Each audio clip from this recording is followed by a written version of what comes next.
Fitting. You'll understand in a minute why this t-shirt is perfect for this video.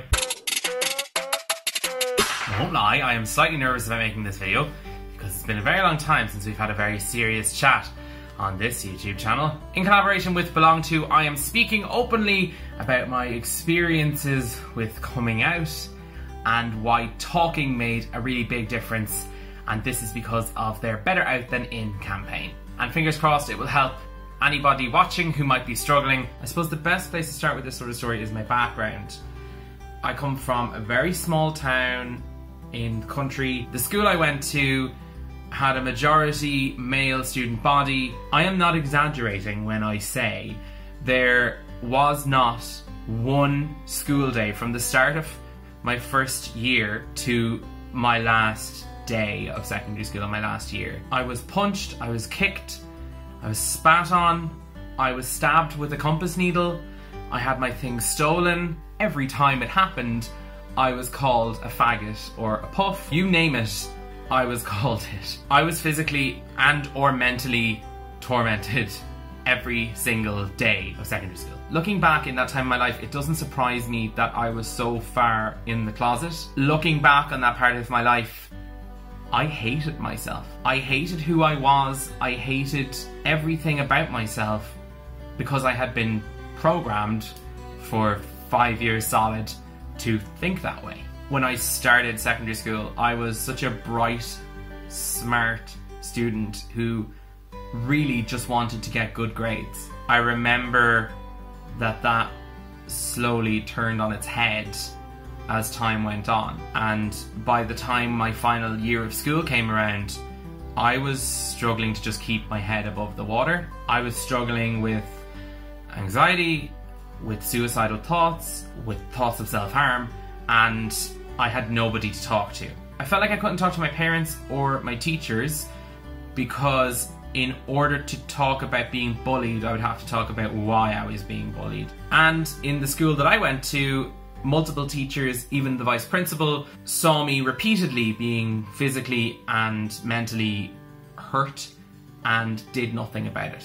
So when the leaving certificate results came and I hadn't done all that well, I received the very last offer on my CAO and took it, even though I didn't really want it, because I needed to get out. I moved all the way across the country to County Mayo. On paper that doesn't really make sense, because I'm sure you're thinking, James, Mayo is the last place in Ireland you want to go to try and figure out who you are with regards to your sexuality. But oh my god, what a welcoming, loving, fun place Castlebar was. I spent my first year keeping my head down out of habit. Maybe 3/4 of the way through, I kind of realised I'm not being bullied every day.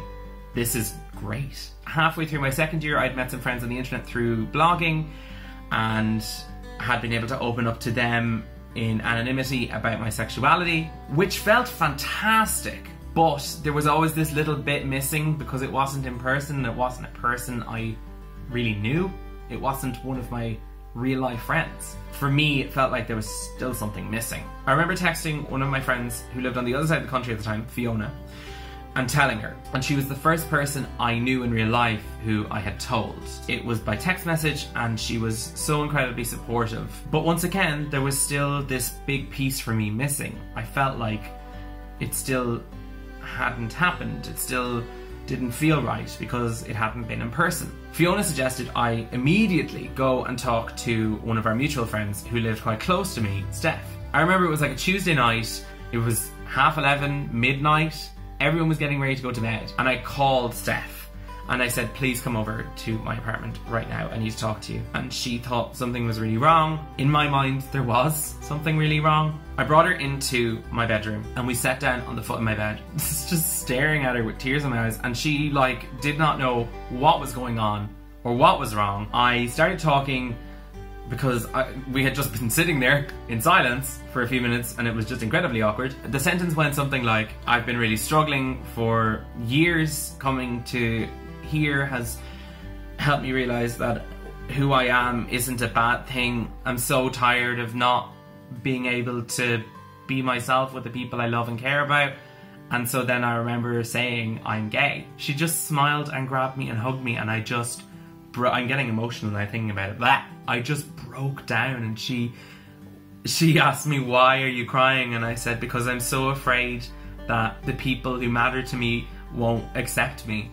And she said, if the people in your life don't love you for who you are, they're not meant to be in your life. It's been nearly 10 years since we had that conversation, and I still echo that in my head nearly every day. If I were to describe how I felt before versus after, there aren't words. The weight that left my shoulders, my back, my stomach, my leg, my body, it felt like I was floating. That night I slept the best I had ever slept. That next morning I woke up and cried out of happiness, relief. I cannot emphasize enough how important talking to someone was. And with every friend I told after that, it got easier and life got better.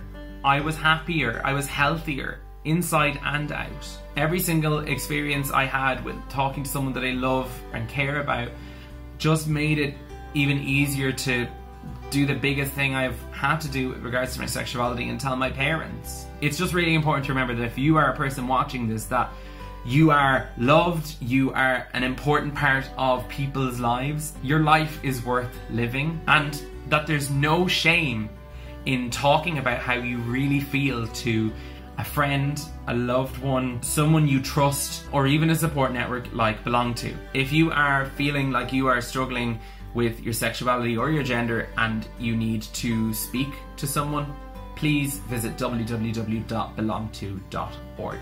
I am very proud of my sexuality. It's not something that I feel defines me, but it's certainly not something I'm going to hide ever again. With being a person who's on the internet, I continuously get told that I'm living my life through my sexuality, or that I'm obsessed with my sexuality, but I can assure you that is always from a person who has never had to come out and will never understand that. I'm James, and I'm living my life better out than in. Please give this video a thumbs up if you liked it, and be sure to leave a lovely comment below for anyone who might be struggling right now. As part of Belong To's Better Out Than In campaign, myself and a group of other lovely YouTubers have all made videos just like this one, so I'm going to leave a link to a playlist with all those videos down below, and please make sure to visit Belong To at www.belongto.org.